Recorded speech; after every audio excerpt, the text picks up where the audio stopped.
Epilepsiya haqqında maarifləndirmə və ictimai sağlamlıq haqqında tədbirləri cəmiyyətin rifahı üçün mühüm əhəmiyyət kəsb edir.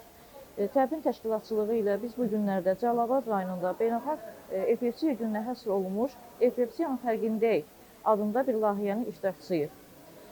Biz tibb işçiləri olaraq 2 gün ərzində əhaliyə müvafiq tibbi xidmətlər göstərdik.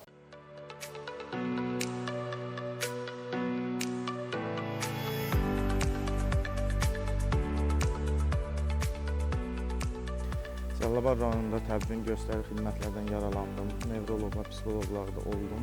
Göstərilən xidmət və qayğıya görə təbin rəhbərliyinə və işçilərinə öz təşəkkürümü bildirirəm.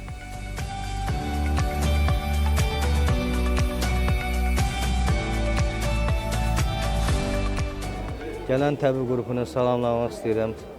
Çox sağ olsunlar xidmətlərinə görə. Xəstələrimizi müayinə etdilər.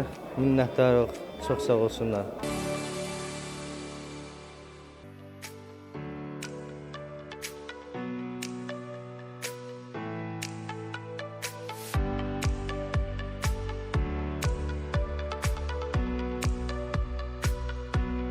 Cəlilabad rayon mərkəzi xəstəxanasında epilepsiya və digər nevroloji xəstəliklərdən əziyyət çəkən vətəndaşlara Bakı şəhərində yerləşən təbib tabeli çox profilli, müəssisələrində fəaliyyət göstərən uzman və ixtisaslı həkimlər tərəfindən nevroloq, uşaq nevroloqu, psixoloq, kardioloq, pediatr tərəfindən 760 nəfərdən çox vətəndaşa 1814 tibbi xidmət göstərilmişdir.